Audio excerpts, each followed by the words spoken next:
شيعيا كان أم سنيا أم ظاهريا أم إباضيا أم زيديا، الصالح الذي من جميع هذه المذاهب يطبق شروط الفرقة الناجية هو إلى الجنة.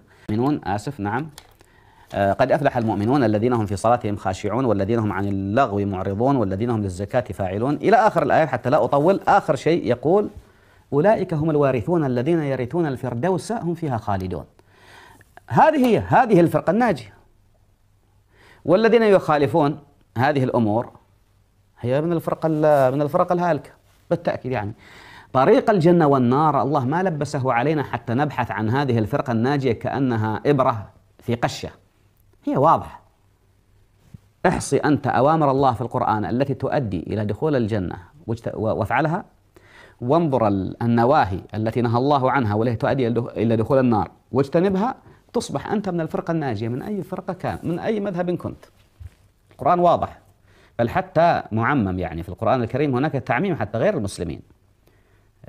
ليس بأمانيكم ولا أماني أهل الكتاب، من يعمل سوءا يجزى به. وفي الآية الأخرى إن الذين آمنوا والذين هادوا والنصارى والصابئين من آمن منهم بالله واليوم الآخر وعمل صالحا فلهم أجرهم عند ربهم ولا خوف عليهم ولا هم يحزنون. هذه تكررت، هذه الآية تكررت في البقرة في المائدة.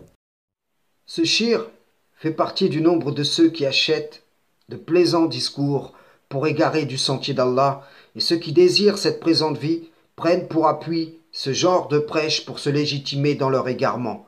Dans sa vidéo, il va lire la sourate 13 du verset 19 à 22.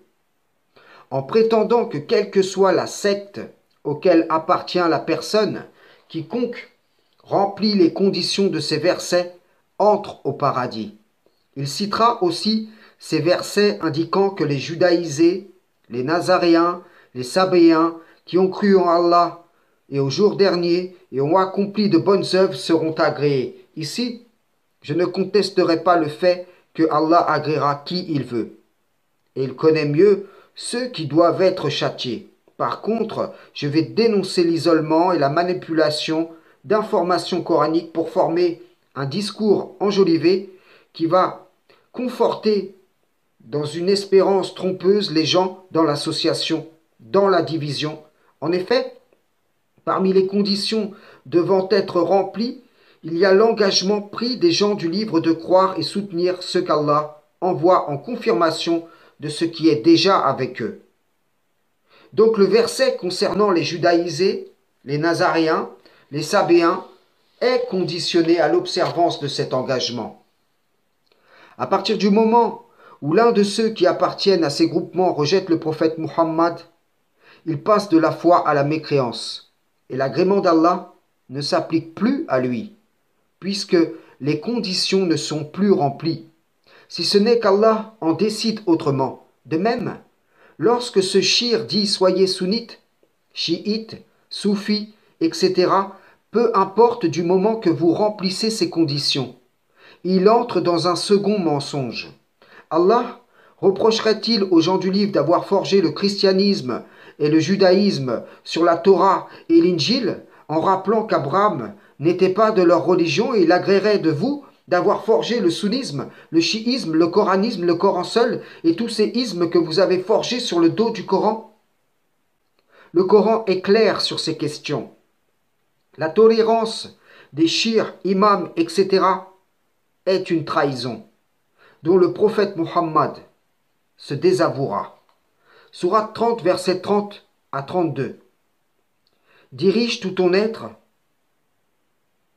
vers la religion exclusivement pour Allah. Telle est la nature qu'Allah a originellement donnée aux hommes. Pas de changement à la création d'Allah. Voilà la religion de droiture, mais la plupart des gens ne savent pas. Revenez repentant vers lui, craignez-le, accomplissez la salate, et ne soyez pas parmi les associateurs, parmi ceux qui ont divisé leur religion et sont devenus des sectes, chaque parti exultant de ce qu'il détenait. Voyez-vous, la formation des schismes, que ce shir et bien d'autres tolèrent, est une preuve que les adhérents aux idéologies qui en découlent sont des associateurs. Et Allah nous prescrit de ne pas être parmi eux. Donc, dans aucun de ces groupes qui, au lieu d'établir la religion, en ont fait un sujet de division. Parmi les conditions citées en sourate 13, il y a la mention d'unir ce qu'Allah a ordonné d'unir. Mais comme ces pervers savent que pour y parvenir, il faut que chacun abandonne son dogme par lequel il divise la communauté, eh bien, le diable banni leur a suggéré une forme de pacte hypocrite. Les principes d'une paix factice pour parer à la haine et l'inimitié qu'Allah a placées entre ces sectes qui se sont détournées. Un pacte dans l'esprit du coexiste du pape, mais entre les sectes se réclamant du Coran. Et ceci arrange tous les associateurs, car celui-ci peut demeurer sunnite, un tel peut demeurer chiite, et l'autre peut demeurer coraniste, etc. Ceci est la preuve que ces gens ont repoussé la main d'Allah pour suivre les pas du diable banni. Ils ont abandonné la lutte pour que la cause d'Allah triomphe. Le diable banni, après avoir joué des rivalités jusqu'à épuisement, propose à ceux qui ont trahi Allah en se divisant en sectes associatrices un pacte qui leur permettra de rester dans leur forme d'association respective. N'y prenez pas part. Répondez à mon appel. Sortez de ces sectes.